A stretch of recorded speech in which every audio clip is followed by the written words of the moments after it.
कहाँ है, कहाँ तार टूटा। तो प्रॉब्लम को सॉल्व करने के लिए, बीमारी को सॉल्व करने के लिए जांच की जरूरत होती है या नहीं। पप्पू यादव का मतलब विकास, पप्पू यादव का मतलब हर आदमी की मदद, हर आदमी की सेवा। नमस्कार, आप देखना शुरू कर दिया लाइव सिटीज में आपके साथ तनवीर। देखिए, पूर्णिया से निर्दलीय सांसद राजेश रंजन उर्फ पप्पू यादव। देखिए, पूर्णिया लोकसभा जनता की बिजली विभाग के खिलाफ में शिकायत मिलने पर देखिए किस तरह से दिल्ली से भागे भागे रात 3 बजे पूर्णिया पहुंचे और सुबह से ही लगातार पूर्णिया, कटिहार और फलका के बिजली विभाग के पदाधिकारी के साथ बैठक कर रहे हैं। और उसके बाद पप्पू यादव कहते हुए नजर आ रहे हैं कि पूर्णिया की जनता का जो पदाधिकारी फ़ोन नहीं उठाए वो जल्द तबादला करा ले, ये बर्दाश्त नहीं। अगर कोई पदाधिकारी ट्रांसफार्मर लगाने के लिए पैसा मांगे, उसका वीडियो या कुछ सबूत दे, उससे एफआईआर कर उसको जेल भेजेंगे। उसके साथ साथ पप्पू यादव कहते हुए नजर आ रहे हैं कि हॉस्पिटल का मतलब पप्पू यादव, बिजली का मतलब पप्पू यादव, न्याय के लिए पप्पू यादव लगातार जनता के साथ खड़े हैं। और बिजली विभाग के पदाधिकारी को कह दिया कि अगर बिजली विभाग के पदाधिकारी जनता का फ़ोन नहीं उठाएंगे तो उसे पूर्णिया में रहने का कोई अधिकार नहीं। उसके साथ साथ पप्पू यादव कहते हुए नजर आ रहे हैं कि पूर्णिया लोकसभा की जनता अक्टूबर माह में पूर्णिया से हवाई सफ़र का आनंद उठाएंगे और अक्टूबर माह से पूर्णिया लोकसभा की जनता हवाई का आनंद भी उठाएंगे। उसके साथ साथ पप्पू यादव कहते हुए नजर आ रहे हैं कि जनता से मैंने जो वादा किया उसे पूरा निभाते हुए नजर आ रहे हैं, क्योंकि वंदे भारत एक्सप्रेस जोगबनी से पूर्णिया होते हुए आप जाएंगे, उसका भी जल्द होना है। उसके साथ साथ पप्पू यादव ये भी कहते हुए नज़र आ रहे हैं कि बिजली विभाग की लगातार शिकायत मिल रही थी और जनता की शिकायत मिलते ही मैंने दिल्ली से भागे भागे पहुंचा और पदाधिकारी को कई बड़े निर्देश भी दिए गए। जनता का फ़ोन जो पदाधिकारी नहीं उठाए वो उससे रहने का अधिकार नहीं, वो जल्द तबादला करा ले। उसके साथ साथ पप्पू यादव ये भी कहते हुए नजर आ रहे हैं कि जनता से बड़ा मेरे लिए कोई नहीं, पदाधिकारी चाहे कोई भी हो, बिजली विभाग की समस्या की शिकायत मुझे ना मिले। पहले इसको लेकर पप्पू यादव क्या कुछ कह रहे हैं, पहले आप सुने। अब्दुल्ला नगर पीसीएस एक ग्रिड के लिए 0 माइल पर जो लगातार प्रयास चल रहा है, जमीन उपलब्ध नहीं है। रानी पत्रा में भी जमीन उपलब्ध नहीं हो पाया, बूढ़ी पंचायत में भी जमीन उपलब्ध नहीं हो पाया। तो ऐसा नहीं है, गर्मी इस कदर और 1.5 गुना डिमांड बढ़ गया, नतीजा होता है कि तार पिघल जाता है, ट्रांसफार्मर जल जाता है और आंधी तूफान यदि आ जाता है लंबे समय, पैर गिर गया तो अब अंदाजा कीजिए कि किसी को जान तो नहीं मार दिया जाएगा। जब तक पता नहीं चलता है कि प्रॉब्लम कहाँ है, कहाँ तार टूटा, तो प्रॉब्लम को सॉल्व करने के लिए, बीमारी को सॉल्व करने के लिए जांच की जरूरत होती है या नहीं। तभी तो आप दवाई चलाते हैं। खपत बढ़ गई तो उसी स्थिति में है। सरकार से लगातार हम बातचीत करते रहते हैं, विजेंद्र जी से, उनके पीएस से, दिल्ली में भी एमडी साहब से बातचीत होती, आज भी राहुल जी से बातचीत की, वो आएंगे नहीं। पूर्णिया के डीएम रहे हैं, उनसे मैंने आग्रह किया है कि आपका लगाव रहा है वो करेंगे भी। लगातार 3 आदमी बिजली पर मेरे तरफ से प्रतिनिधि के रूप में काम करते, राजेश जी हैं, आदिल जी हैं, ऑफिस पूरा है, लगातार 3 आदमी एसकोटिव साहब, एससी साहब, एसडीओ साहब के टच में रहते। कहां पर, और मुझे लगता है कि ट्रांसफार्मर बदलने में 12 घंटे से 24 घंटे के अंदर ट्रांसफार्मर बदल दे। टॉन का तो 6 घंटे 8 घंटा मैक्सिमम।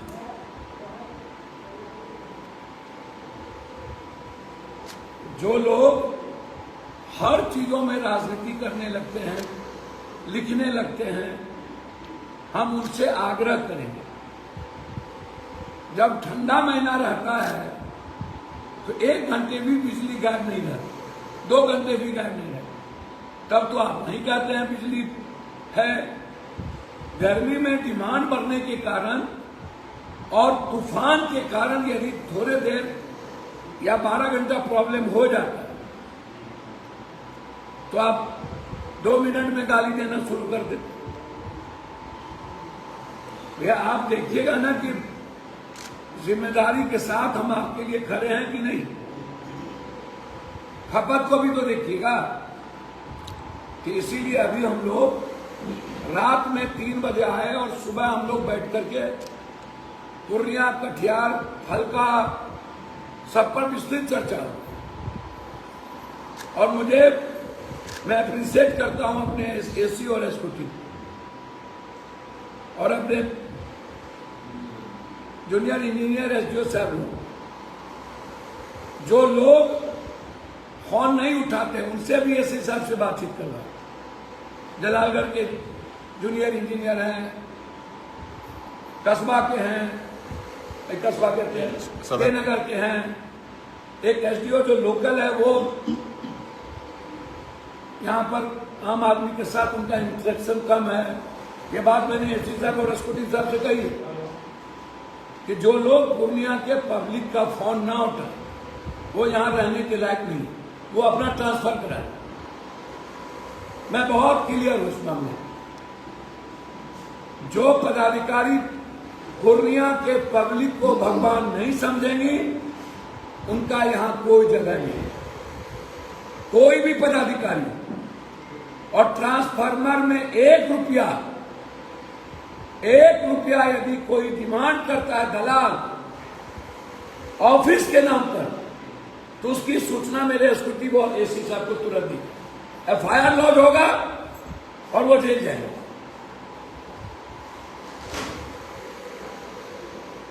₹1 भी कोई भी पदाधिकारी निचले स्तर पर दलाल रख करके पैसा वसूल रहा है तो अब अविलंब सूचना मेरे कार्यालय को भी दें और एसी साहब एसपी साहब को उनका नाम और तस्वीर भेजें, लेकिन आप सबूत के साथ भेजिए। ऑडियो वीडियो जो पैसा मांगता है उसका ऑडियो वीडियो कोई एक चीज नहीं, कार्रवाई भी होगी, जेल भी जाएंगे। किसी लगातार बातचीत चल रही है, आप बेफिक्र हैं। मेनली होता है क्या सर, पप्पू यादव मतलब बिजली पूर्णिया समस्या। अच्छा, बिजली कहाँ? पप्पू यादव का मतलब अस्पताल, बिजली या बिजली जी। पप्पू यादव का मतलब विकास, पप्पू यादव का मतलब हर आदमी की मदद, हर आदमी की सेवा। सभी जगह पूर्णिया भवन बना है कि नहीं? न्याय का मंदिर है कि नहीं? पटना में, दिल्ली में। लेकिन पूर्व सांसद तो कहते हुए न्याय का मंदिर है। अच्छा, कौन क्या बोलता है छोड़ दीजिए, वो हमारे अनुज छोटे भाई की तरह वो रहे और मैं उनको छोटा भाई ही मानता हूं, उस सब पर छोड़। बहुत गंभीर आरोप लगा है। आपने देखा कि न्याय का मंदिर क्या होता है? सब पर राजनीति, उनको पप्पू यादव का नाम नहीं लेंगे बिहार और देश तो दुकान नहीं चलेगी, तो उसमें उसको स्वतंत्र करने डेवलपमेंट पर बात, किसी व्यक्तिगत तौर पर बात नहीं की। मैं व्यक्तिगत जीवन में आश्चर्य नहीं करूँ। हाँ, जिन लोगों ने लूटा हम लोग को इंक्वायरी होगी, जेल जाएंगे, एफआईआर होगा। सदन में 21 जुलाई से सुनिएगा किनका किनका नाम है। यहाँ पर रजिस्ट्री ऑफिस से एक का चीज निकाल, इसलिए 21 जुलाई की बात सुनो। आपने कई बार बोला है कि नगर निगम में भ्रष्टाचार है, हाँ? और क्या कहेंगे? और उनका भी ये कहना है कि सौरा नदी पर यहाँ से वहाँ ये सारा नर्सिंग होम और नकली नर्सिंग होम बना दिया गया। आपको नहीं दिख रहा? ये क्या है? हम तो ये मामला मंत्री जी के सामने उठाए, 2 बार विश्व की बैठक में उठाया। हर रोज नदी को बेचा जा रहा है। तो वही बात तो मैं कह रहा हूं कि माफिया, जमीन माफिया, ब्रोकर, दलाल के डेली जमीन बेच रहा है। आप इसको समझिए। लेकिन एक बात समझिए, कुछ लोग हर चीज में राजनीति करना शुरू कर दिया। अब वंदे भारत, अमृत भारत पप्पू यादव को लाना है। वाशिंग पीट पूर्णिया कोर्ट का ड्रोन से कल देखने आ गया। एयरपोर्ट अक्टूबर से हमको शुरू करना है। मेरा सवाल यही है, सबके सहयोग को धन्यवाद, लेकिन शुरू तो पप्पू यादव के रीजन में ही न हो रहा है। 170 करोड़ रुपया जो रेलवे का आया, तो चिट्ठी लिखा हुआ है कि लौट गया था, इसको रोक दिया गया था। मेरा सवाल यही है कि क्यों रोका गया और आज क्यों दिया। मेरा सवाल यही है कि भागलपुर, रक्सौल, मुजफ्फरपुर, बीरपुर, सभी जगह डिमांड है एयरपोर्ट का, पूर्णिया ही को, और एम्स लेके रहेंगे। मैं वचन देता हूं, पूर्णिया और कोसी एम्स लेके रहे। पूर्णिया के लिए वंदे भारत या जोगबनी से वंदे भारत या अमृत भारत की शुरुआत होगी। हर कीमत पर आप पूर्णिया कोर्ट या जंक्शन वाशिंग पीट बनने दीजिए। सारी ट्रेनें आपको पूर्णिया कोर्ट और जंक्शन से मिलेगी। आप एक प्रोसेस में जाइएगा ना। जोगबनी से पूर्णिया जंक्शन होते हुए डिमांड हमने किया, लगातार प्रयास जारी है। ये जितने ट्रेन कोर्ट स्टेशन आए, ये जो बड़ी रेलवे लाइन बनी, तो पप्पू यादव के रीजन में और शिलान्यास किया था ना। मीटर गेज था। भैया, विकास के बारे में यदि कुछ जानना हो तो गडकरी का वीडियो सुन लीजिए। और एक अटल जी के समय में जो नया मनमोहन सिंह जी के बाद अटल जी ने उद्घाटन, उसके बाद जितना एनएच बना, गडकरी जी ने कहा कि ये पप्पू यादव नहीं होते तो इतनी एनएच नहीं बना। हम नहीं कह रहे, ये भारत सरकार का कैबिनेट मिनिस्टर बोल रहा है। रेल का डिमांड पप्पू यादव, इस इलाके में मात्र एक बड़ी रेल लाइन, सारे बड़ी रेल लाइन पप्पू यादव, रंजीत रंजन की दे। गलगलिया टू अररिया पप्पू रंजीत रंजन ने लाया। Galgalia to Jalalgarh road, Kursela to Biharigunj और देवघर टू नवगछिया पप्पू यादव। सदन में रेलवे मंत्री ने कहा कि पीएम ने आपकी स्वीकृति की है। तो जब सदन में मंत्री बोल रहे हैं पप्पू यादव जी, प्रधानमंत्री ने आपका डिमांड मान लिया, तो फिर किससे चाहिए। और व्यक्तिगत राजनीति का कोई जीवन में मतलब नहीं है। व्यक्तिगत गाली गलौज का हम लोग मिलकर विकास करें, गलत लोग नहीं बचेंगे और भ्रष्टाचारी को जाना होगा। मैं आपको वादा करता हूं, टेक्नोलॉजी के आगे, दवाई के आगे जो एमआरपी है, जो गवर्नमेंट की एमआरपी है दवाई का, वो बोर्ड लगे। कंपनी को ज्यादा दवाई का दाम लेने की छूट नहीं मिलेगी और एक रेगुलेटरी बॉडी बनाने का मेरा जोर है। मैं स्टैंडिंग कमेटी का मेंबर हूं, मैं रेगुलेटरी बोर्ड बनाते रहूं। सांसद जी, अभी बिजली की बात हो रही है, ग्रामीण इलाके में कई जगह आज भी 11 kV का जो क्रूज वायरिंग है, शरणाई दुर्घटना होती है और कभी भी आंधी तूफान आता है तो घर लाइन गैप रहता है। हमारे यहाँ जो IDSS स्कीम चला है, उसमें जो बेल कंडक्टर LT का केबल बदलना था, एग्रीकल्चर ट्रांसफार्मर का फोकस था। इसके पहले जो स्कीम आया था RAPDF, उसमें काफ़ी केबल बदला गया है। और इधर जो स्कीम स्टेट प्लान से सैंक्शन हुआ है, जो 33 kV लाइन को बदलने का है, हम लोगों ने 11 kV लाइन का जो कई जगहों पर बदलने की जरूरत है। उसके लिए हेडक्वार्टर को रिपोर्ट किया है। वो अगली योजना कोई आए तो उसमें हमको लगता है वो सेक्शन हो जाएगा और काम हो जाएगा। वो हमारे इलाके से ध्यान में है कि बहुत सारे लाइन पुराने हैं जो 11 kV का, उसको बदलने की जरूरत है, जिसको हम लोग भेज दिया और स्वीकृति के अगला कोई प्रोजेक्ट सेक्शन होगा उसमें वो आ रहा है। क्या उम्मीद किया गया कब तक होगा ये? हमको लगता है 2-3 महीने ये स्कीम आने वाली है। शहरी इलाके में भी इस तरह की परिस्थिति नहीं, सारे जो 11 kV में प्रॉब्लम है, आज के पूर्णिया टाउन का बात करूँ तो जो 11 kV का 33 kV का लाइन है, 11 kV का लाइन है और जो फीडर का है उसमें कोई इशू नहीं है। इशू है ट्रांसफार्मर में, ट्रांसफार्मर ओवरलोडेड है। उसका मुख्य कारण यह है कि जगह जगह पर पोल करने में लोगों को होता है मेरे घर के सामने नहीं गई है, ट्रांसफार्मर लगाने में जगह के कंस्ट्रेंस गली उली के कारण ये सब इशूज है। लेकिन हम लोग मिल वाकर जो सहमति जहाँ आम सहमति बनता है वहाँ हम लोग मैंने लगवा रहे हैं। और जहाँ ज़्यादा वहाँ 315 का आर्गूमेंट कर रहे हैं। हम सब तो 615 का लगाना चाहते हैं पूरा, उसमें प्लीज थोड़ा साइज बड़ा है तो लोग जगह देके तब लगा पाएंगे। हम लोग तो उन्हें डायरेक्ट लड़ाई करेंगे पब्लिक से तो फिर वो भी हमारे निगेटिव में ही जाएगा। तो हम लोग चाहते हैं कि वो मिले। गर्मी की समस्या के कारण सारा वोल्टेज क्या होता है कि ग्रिड से ही वोल्टेज डाउन हो जाता है। कल हम लोग बरसोई ये 22 सारे एरिया का ग्रिड का वोल्टेज चेंज कर रहा है। जो मिल रहा था 25,000, 33,000 की जगह 25,000 मिल रहा था, उसको बढ़ाया गया है। फिर 33,000 की जगह 32,000 मिलना शुरू हो गया। तो वोल्टेज का इशू सॉल्व हो गया है। हमारे अपने PSS सारे PSS को कल MRT ने निर्देश दे दिया है कि अपने स्तर से भी टैप बढ़ा दीजिए। वोल्टेज जैसे वोल्टेज डाउन होता है करंट और ज़्यादा ड्रॉ होता है, उसके कारण तार भी गलता है और गिरता है, ट्रांसफार्मर भी शॉर्ट सर्किट ब्लास्ट होता है। तो थोड़ा सा धैर्य रखने की जरूरत है पब्लिक को।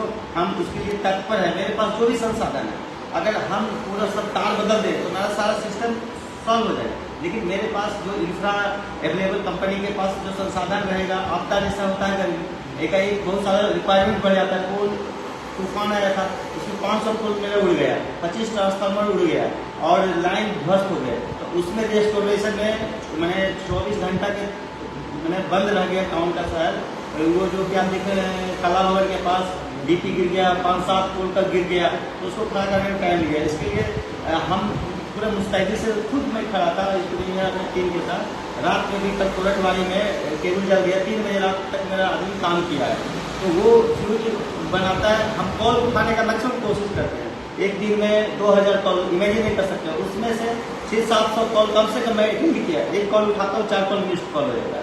तो ये लोग भी लोगों को शिकायत है कि नहीं उठाता, ऐसा नहीं है मैं, लेकिन मैं भी तो ह्यूमन बीइंग हूँ। मैं कोशिश करता हूँ अगर मैं सारा इंगेज रहूँगा तो फिर काम कैसे चलेगा। वो समस्या नहीं है। लेकिन एक और बड़ी समस्या है कि शहरी इलाके में कई रोड के पोल अभी भी गड़ा हुए हैं, जिस कारण से रोड भी ये छोटा हो गया। तो रोड नहीं, जैसे यही घर वाले कहीं उधर जाएगी, घर वाले कई जगह नहीं तो मैं फोन को शिफ्ट करवा दूंगा, साइड करवा दूंगा। उसमें लेकिन 2-3 बात समझिए, रोड रोकना मेरा उद्देश्य नहीं है। ये स्कूटी से आप समझिए, जैसे हम 24/7 हैं, वैसे 3 बजे 4 बजे रात तक लोग आ जाए। प्रॉब्लम कहीं जमीन का है, कहीं घर वाले का है, शॉर्ट आउट में समय लगता है। सोसाइटी को करना होगा और उसी में हम लोग को लगना पड़ता है। जमीन नहीं मिल रहा है, हम लोग लगातार लगे हुए रहते हैं और हम लगातार टच में रहते हैं इसी एसक्यूटिव साहब से।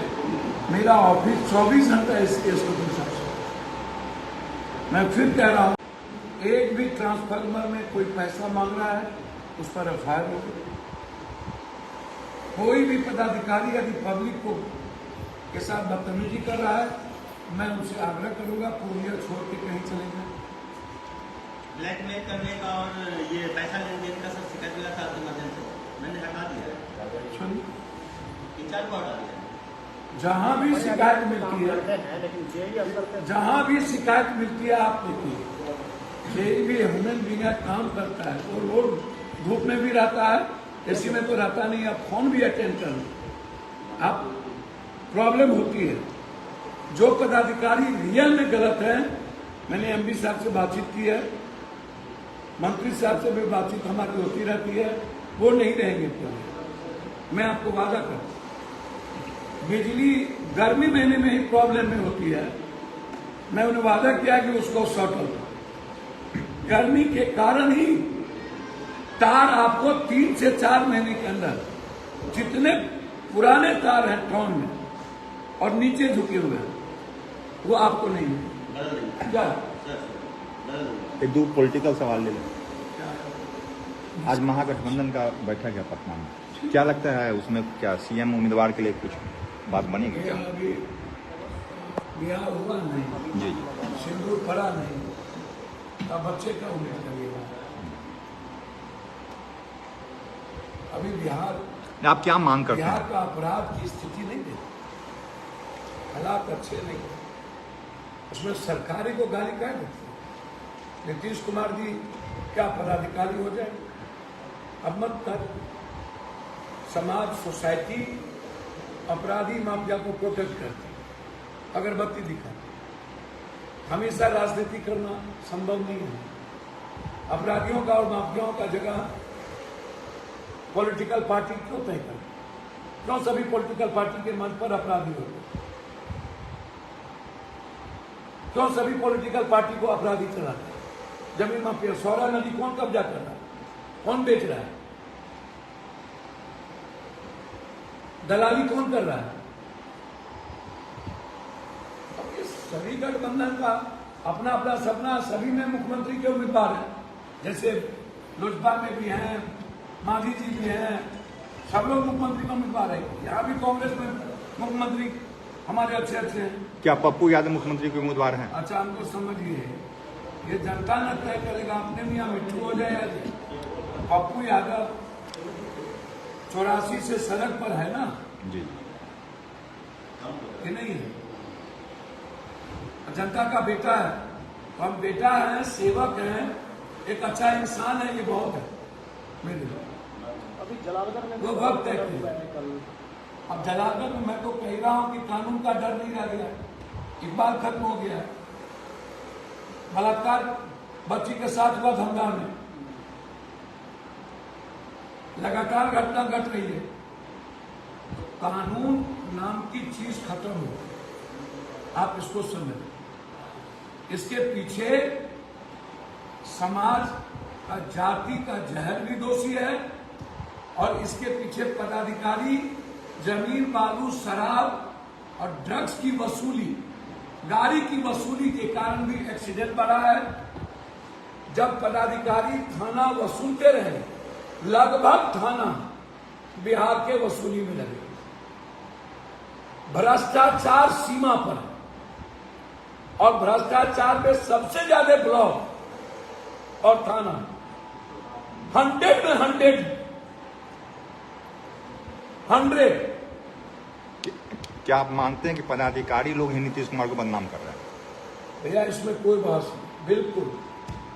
ये दलाली, भ्रष्टाचार पदाधिकारी के कारण नीतीश कुमार की व्यक्तिगत छवि पर असर कर। नीतीश कुमार जी टॉलरेंस नहीं करते। मैं उनके व्यक्तिगत सवाल पर कोई बहस नहीं कर सकता, लेकिन पदाधिकारी ने नीतीश कुमार की सरकार और इमेज को बहुत नीचे। चिराग पासवान बिहार विधानसभा का चुनाव लड़ रहे हैं, क्या उनको सबको सपना, क्या उनको शुभकामना? सबको सपना होना चाहिए। विरासत में मिली है तो लगता है कि चलो जो विरासत में मिली, संघर्ष नहीं करना पड़ रहा है, तो सब लोग मुख्यमंत्री प्रधानमंत्री का सपना देख रहे हैं। हमको भी है कि हम अमेरिका का राष्ट्रपति हो जाए, हम आज नेपाल चले जाएंगे तो 21 साल में प्रधानमंत्री हो जाएंगे। सपना सबको नहीं होना चाहिए। जो आदमी डेली सड़क पर है और बक्सर से लेकर किशनगंज तक अपराधियों को चैलेंज हम करते हैं। नरसंहार में पप्पू यादव जाता है, कल हम विक्रम में थे, सिटी में थे, तो तब सारे अपराधियों के खिलाफ आप शहीद हुए सैनिक, जिसका मीडिया ट्रायल था, वहां एक दो जगह लोग गए नेतागिरी करने, बक्सर में सुनील सिंह को जाकर मदद ही नहीं, तो पप्पू यादव गए ना, दिए ना मदद। तो हम तो सभी शहीद के घर पर गए। मेरे लिए बिहार की जनता भगवान है और पूर्णिया मेरी जिंदगी है। पूर्णिया के कोई जाति नहीं, कौन गाली देता है, कौन क्या बोलता है, मेरे लिए कोई मैटर नहीं। मैं सदन और सदन के बाद जिन लोगों ने बेईमानी किया, पूर्णिया को लूटा है, वो नहीं बचेंगे। जो पूर्णिया की जनता के साथ गद्दारी करेगा, अपमान करेगा पप्पू यादव, उसको। तो सुना आप, हमारे साथ थे पूर्णिया के सांसद राजेश रंजन उर्फ पप्पू यादव। देखिए, बिजली विभाग की तरफ से लगातार शिकायत मिलने के बाद पप्पू यादव पूर्णिया में बिजली विभाग के पदाधिकारी के साथ बैठक किया। उसके बाद पप्पू यादव कहते हुए नज़र आ रहे हैं कि पूर्णिया की जनता का फ़ोन जो पदाधिकारी नहीं उठाए उसकी शिकायत मुझे करें और उनकी साक्ष्य भी दे। उसके साथ साथ पप्पू यादव कहते हुए नज़र आ रहे हैं कि अक्टूबर माह से पूर्णिया लोकसभा की जनता हवाई का सफ़र का आनंद उठाएंगे, क्योंकि अक्टूबर माह में पूर्णिया से हवाई सेवा शुरू हो जाएगा। उसके साथ साथ पप्पू यादव ये भी कहते हुए नज़र आ रहे हैं कि वंदे भारत जोगबनी से चलकर पूर्णिया होते हुए चलेंगे, उसका भी जल्द हो गया है। और उसके साथ साथ पप्पू यादव ये भी कहते हुए नज़र आ रहे हैं कि लगातार इस भीषण गर्मी में बिजली विभाग के खिलाफ शिकायत मिल रही थी और पदाधिकारी से मिलकर कई आवश्यक निर्देश दिए गए कि बिजली कटौती या फिर बिजली विभाग के पदाधिकारी के द्वारा किसी से अगर पैसा लिया गया तो पप्पू यादव बर्दाश्त नहीं करेंगे।